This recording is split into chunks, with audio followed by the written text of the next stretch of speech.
एक समय की बात है, किसी गांव में एक भिखारी रहता था। खाने की तलब में वह हर दिन घने जंगल को पार करके किसी न किसी के घर भिक्षा लेने जाया करता था।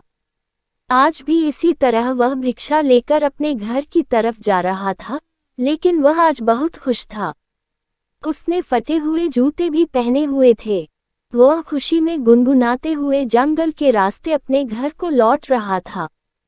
उसी जंगल में एक राजा भी था, जो अपने हालात से बहुत दुखी था और महल से भागकर वहां आराम कर रहा था।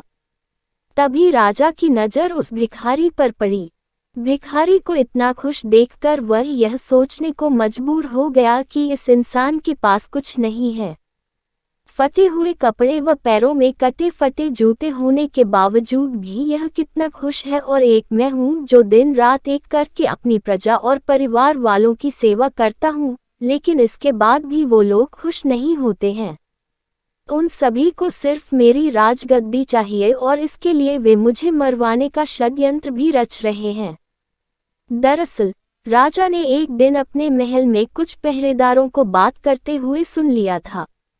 वो आपस में बात कर रहे थे कि जैसे ही यह राजा मर जाएगा, उनकी आंखों का कांटा साफ हो जाएगा। वहीं राजा की पत्नी बहुत पहले ही उससे वह राजमहल को छोड़कर जा चुकी थी। राजा को कोई पुत्र भी नहीं था, इस वजह से उसके पास अपना कोई उत्तराधिकारी भी नहीं था। जिस दिन से राजा ने अपने खिलाफ इस षड्यंत्र के बारे में सुना, तब से वह बहुत ही सावधान रहने लगा था। इतना ही नहीं, एक दिन राजा के खाने में उसके भाई ने जहर मिलवा दिया था, जिसके बारे में राजा को भनक भी नहीं थी। वो तो राजा जब खाना खाने बैठा तो अचानक एक बिल्ली ने आकर वो खाना खा लिया और कुछ देर बाद वो बिल्ली वहीं मर गई। इस घटना के बाद से राजा अपने खिलाफ हो रहे षड्यंत्र के प्रति बेहद सतर्क हो गया था। उसने अपने भाई से कहा कि उसके मरने के बाद वह ही राजा बनेगा, इसलिए उसे राज्य की सारी जानकारी रखनी चाहिए। इसी वजह से एक दिन इन्हीं सब बातों से परेशान होकर राजा ने महल छोड़ दिया और बिना किसी को बताए वहां से भागकर वह उस जंगल में आ गया था। वह जंगल उसकी नगरी से बहुत दूर था, इस वजह से उसे वहां कोई पहचान भी नहीं सकता था। राजा जंगल में बहुत दिनों से था, जिस वजह से उसके बाल भी काफी बड़े हो गए थे। उस भिखारी को देखकर राजा ने सोचा कि हम दोनों ही इंसान हैं, बस फर्क है कि वह खुश इंसान है और मैं दुखी। राजा जल्दी जल्दी में महल से भागा था, इसलिए उसने सुंदर मोतियों की एक माला, जरी हुए जूते, कीमती कपड़े और हाथों में सोने की अंगूठियां भी पहनी हुई थी। जब भिखारी ने राजा को देखा तो वह थोड़ा पीछे हट गया और सोचने लगा कि मैंने तो कटे फटे कपड़े और जूते पहने हुए हैं, भीख न मिले तो मैं भूखा ही रह जाऊं, लेकिन इसके तो ठाट बाट ही अलग हैं। यह कितना खुशनसीब है कि इसने हीरे जवाहरात, सुंदर कपड़े और जूते पहने हुए हैं, लेकिन इसके बाद भी यह खुश नजर नहीं आ रहा है। उसने सोचा, चलो इस शख्स से ही उसके खुश न होने की वजह पूछता हूँ। भिखारी राजा के पास पहुंचा और उसे राम राम बोला। राजा ने भी भिखारी को राम राम का जवाब दिया। भिखारी ने कहा, आप तो बहुत अमीर परिवार के लगते हैं, शायद आप कहीं के राजा हैं। राजा ने कहा, हाँ सही बोले तुम, मैं सूरतगढ़ का राजा हूँ और अपना राज अपने भाई को देकर यहाँ पर आ गया हूँ। मेरे घरवाले दौलत के चक्कर में मुझे मरवाने का षड्यंत्र कर रहे थे, उसी से बचने के लिए मैं यहाँ पर मन की शांति के लिए आया हूँ। काफी दिनों से मैं ऐसी हालत में हूँ, मेरी लंबी दाढ़ी देखकर लोग मुझे भगा देते हैं। रास्ते में जो भी फल फूल मिलता है वही खाकर गुजारा कर लेता हूँ। आज मुझे बहुत तेज भूख लगी है, इसलिए मैं इधर उधर खाने की तलाश में घूम रहा हूँ। तुम्हारे पास अगर कुछ खाने के लिए है तो कृपया मुझे थोड़ा खाने के लिए दे दो। भिखारी ने मुस्कुराते हुए राजा की तरफ देखा और कहा कि अगर तुम मुझे ये सोने की अंगूठी दोगे तो मैं तुम्हें खाना खिला सकता हूँ। राजा यह सुनकर खुश हुआ। उसने अपनी अंगूठी भिखारी को दे दी और बदले में उससे रोटी लेकर खा ली। भिखारी ने राजा से कहा कि तुम और मैं दोनों ही अकेले हैं। चलो हम दोनों साथ में चलते हैं। दोनों साथ में चलते हुए एक घने जंगल में पहुंचे। वहां पर वह आराम करने लगे। भिखारी ने राजा से कहा कि आप कितने भाग्यवान हैं। आपके पास इतनी धन दौलत है, लेकिन मेरे पास कुछ भी नहीं है। फटे जूते पहने हैं। आपकी अंगूठी से मेरी बहुत सी समस्याएं दूर हो जाएंगी। फिर राजा ने कहा कि मैं भी तुम्हारी ही तरह कुछ सोच रहा था।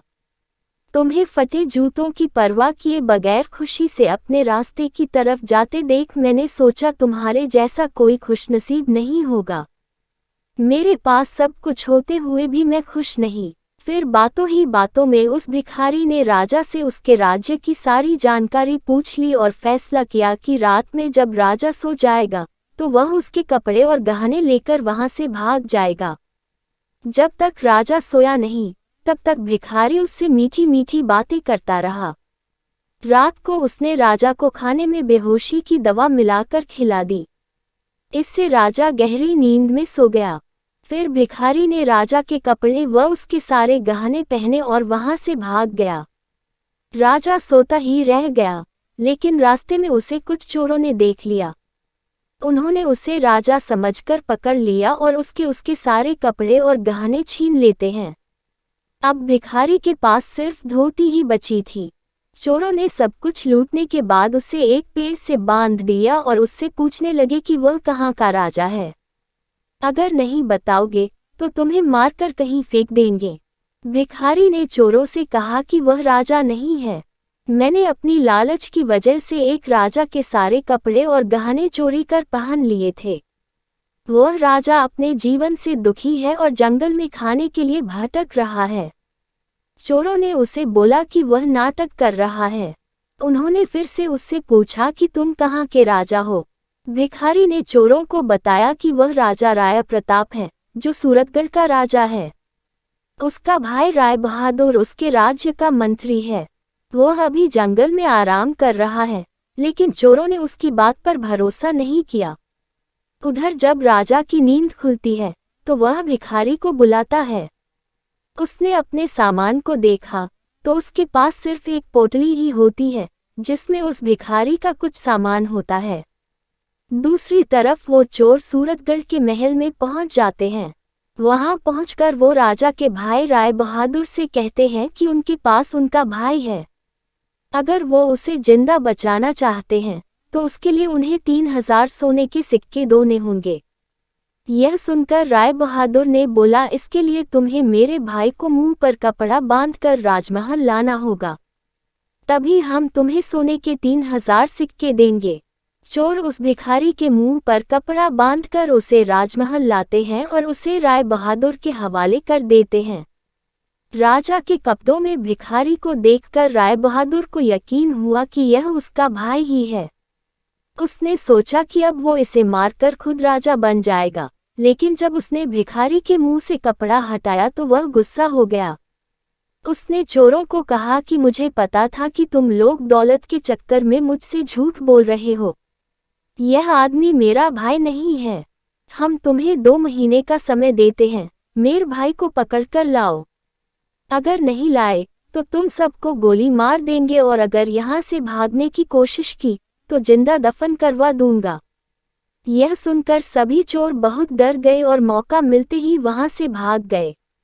रास्ते में उन्होंने भिखारी से कहा कि तुम सही थे, अब हमें बताओ वह असली राजा कहाँ पर है, फिर तुम्हें भी फिरौती के धन में हिस्सा देंगे।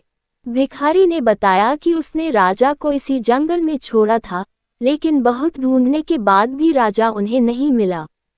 वहीं नींद से जागने के बाद जब राजा को भिखारी की सारी हरकत समझ आती है तो उसे बहुत दुख होता है। उसने सोचा कि अब उसे कहीं जाकर अपने खाने के लिए इंतजाम करना होगा, वरना वह भूख से ही मर जाएगा। कई दिनों तक राजा भूखा प्यासा ही चलता रहा और रूखा सूखा जो मिलता वही खा लेता। चलते चलते राजा को 1 हफ्ता हो गया था। उसे याद आया कि उसके पास एक पोटली है जो भिखारी उसी के पास भूल गया था। वह उस पोटली को खोलता है तो उसमें उसे सन्यासियों के कपड़े मिलते हैं। राजा ने सन्यासी वाले कपड़े पहन लिए। वह जंगल से निकलकर एक छोटे से गांव के पास पहुंचा। वहां एक नदी के किनारे पहुंचकर वह सो गया और 2 दिनों तक सोता रहा। वहीं आसपास के लोगों को लगा कि यह कोई साधु बाबा हैं, जो अपनी समाधि में ध्यान कर रहे हैं। लोगों ने सो रहे राजा के पास चावल चढ़ा दिया, तो कुछ लोगों ने धूप जला दी। जब तीसरे दिन राजा की नींद खुली, तो उसे अपने पास बहुत सारे फलों का चढ़ावा मिला। यह देखकर वह बहुत खुश हो गया। राजा ने मन में सोचा कि सन्यासियों का जीवन अच्छा है, बिना मेहनत किए भोजन मिल जाता है। अब उसे यहाँ से कहीं और जाने की आवश्यकता भी नहीं होगी। राजा ने वहीं पर एक कुटिया बना ली और उसी में रहने लगा। गांव के लोग उसकी पूजा करते और चढ़ावे में खाने के लिए फल और अन्य चीजें देकर जाने लगे। एक दिन गांव के सभी लोग मिलकर उसके पास गए और उससे कहने लगे कि बाबा, हमारे गांव में बहुत सालों से बारिश नहीं हुई है, आप कोई उपाय करें। यह सुनकर राजा परेशान हो गया कि अब वह क्या करे। वह अपनी सच्चाई भी नहीं बता सकता था। उसने लोगों को बोला कि इसके लिए उपवास करना होगा और अगले 2 महीने तक कोई भी इस कुटिया के अंदर नहीं आएगा। गांव वाले उसकी बात मान गए। लोग दूर से ही कुटिया के बाहर चढ़ावा चढ़ाकर चले जाते थे। राजा सोचने लगा कि उसका जीवन हर तरह से मुश्किलों से भरा है। उसे दूसरों का अच्छा जीवन देखकर जलन नहीं करना चाहिए। साधु बनकर वह बैठे बैठे खा रहा है, लेकिन उसका जीवन एक कैदी की तरह हो गया है। उसे एक ही जगह पर बैठे रहना होता है। कहाँ मैं हर रोज बढ़िया बढ़िया भोजन खाता था और कहाँ यहाँ सिर्फ फल खाकर जिंदा हूँ। राजा नास्तिक था, इसलिए साधु के वेश में उसे भगवान का भजन करने का ढोंग करना पड़ रहा था। उसने सोचा 2 महीने पूरे होते ही वह वहां से चला जाएगा। धीरे धीरे समय बीतता जा रहा था। एक दिन राजा परेशान होकर खुद ही भगवान से कहने लगा कि हे भगवान, मुझे बचा लो, आप ही कोई चमत्कार कर दो। इसके बाद राजा ने भगवान से अपनी सारी गलतियों के लिए माफी भी मांगी। राजा ने भगवान के सामने हाथ जोड़ते हुए कहा कि मुझे समझ आ गया है कि अपनी मुसीबतों से कभी घबराकर भागना नहीं चाहिए, बल्कि उनका डटकर सामना करना चाहिए। हे भगवान, मेरी लाज रख लो, इस गांव में बारिश करवा दो। वहीं गांव के लोग रोजाना कुटिया के बाहर आते, भजन कीर्तन करते और दूर से चढ़ावा चढ़ाकर घर को लौट जाते थे। इसी तरह 2 महीने पूरे होने वाले होते हैं। तभी एक दिन गांव के लोग दौड़े दौड़े राजा के पास आते हैं और कहते हैं कि बाबा, आप तो महान हैं, उनके गांव में बारिश हुई है। राजा कहने लगा, अब मुझे इजाजत दो, मैं यहाँ से जाना चाहता हूँ, लेकिन लोगों ने उन्हें रोक लिया। लोगों ने कहा कि वे एक आदमी भेजेंगे जो उनकी सेवा किया करेगा। राजा ने भी सोचा चलो ठीक है, आगे जो होगा देखा जाएगा, और वहीं पर रहने लगा। कुछ समय बाद वह भिखारी और चोर भी राजा को ढूंढते ढूंढते उसी गांव में आ गए। उन्होंने वहां के लोगों से उस चमत्कारी बाबा के बारे में सुना, जो लोगों की समस्याओं को दूर करने के उपाय बताता है। जब वे लोग उस बाबा से मिले तो राजा और भिखारी एक दूसरे को पहचान जाते हैं, लेकिन वे चोरों को इसका पता नहीं चलने देते हैं। फिर बाबा के भेष में राजा ने उनसे पूछा कि तुम लोग कहाँ से आए हो।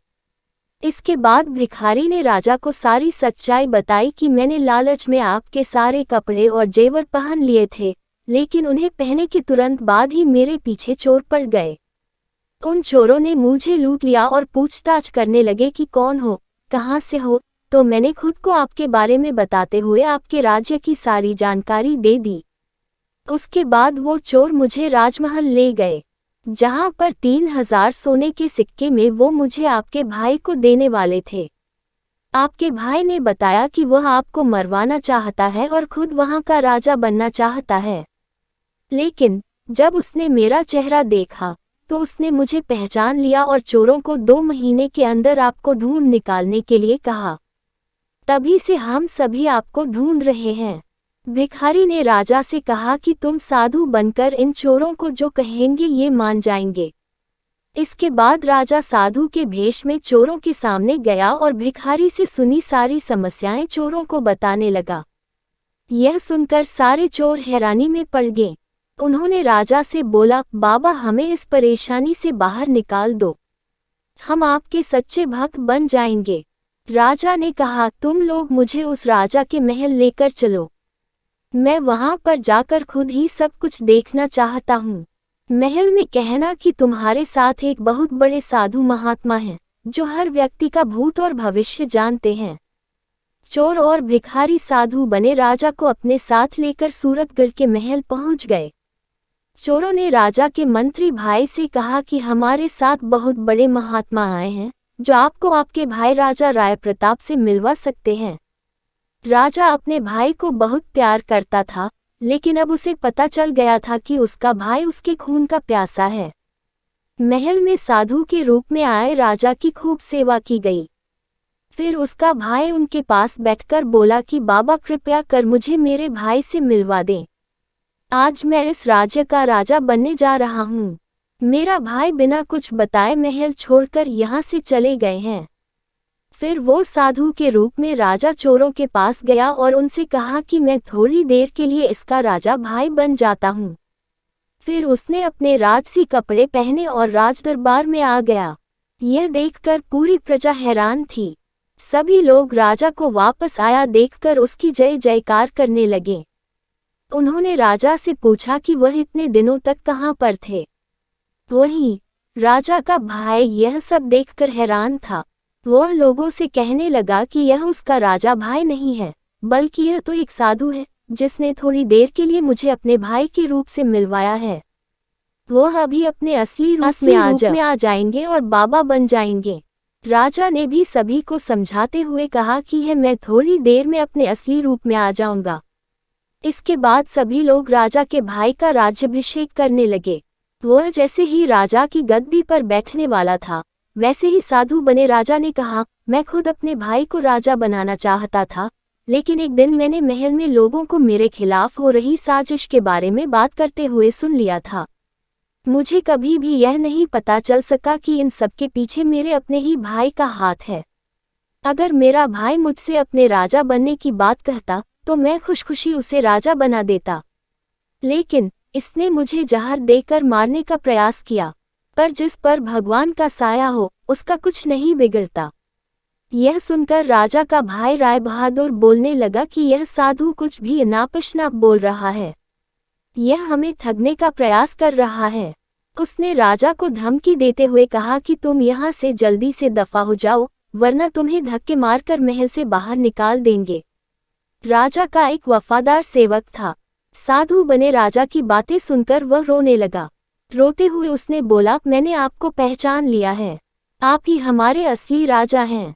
मुझे क्षमा कर दें, मैंने ही आपके खाने में जहर मिलाया था। इसके बदले में मुझे आपके भाई ने 1000 सोने के सिक्के देने का वादा किया था। आप मुझे माफ कर दो, मैं आपका असली गुनहगार हूँ और इसके लिए आप मुझे जो भी सजा देंगे मैं उसके लिए तैयार हूँ। अब राजा के जीवन की सारी सच्चाई पूरी प्रजा को पता चल गई थी। सभी लोग राजा के मंत्री भाई को घृणा की नजरों से देख रहे थे। राजा ने अपने महल के मंत्रियों को आदेश दिया कि वह अपने महल से अपने भाई को बेदखल कर रहा है। उसे आज ही 1 साल के लिए यह राज्य छोड़कर जाना होगा। जब उसे अपनी गलती का एहसास हो जाएगा, तो वह महल में वापस आकर मेरे साथ काम करने का अधिकारी बन सकेगा। एक बार फिर से राजा राय प्रताप को अपने राज्य की राजगद्दी मिल गई और वह फिर से अपनी प्रजा की सेवा करने लगे। राजा ने भिखारी को अपने महल का मंत्री बना दिया और चोरों को भी महल में माली का काम दे दिया। 1 साल बीतने के बाद राजा का भाई भी महल वापस आ गया था। उसे अपनी गलती का एहसास हो गया था। महल वापस आकर उसने अपने भाई से माफी मांगी और पूरे कर्तव्य से अपना काम करने का वचन दिया। राजा ने फिर से उसे महल में उसका स्थान वापस दे दिया। कहानी से सीख, राजा और रंक की कहानी हमें यह शिक्षा देती है कि कभी लोभ के कारण दूसरों का बुरा नहीं करना चाहिए। हमेशा सत्य का मार्ग अपनाना चाहिए और पूरी निष्ठा से जीवन के प्रति अपनी जिम्मेदारियों को अपनाना चाहिए।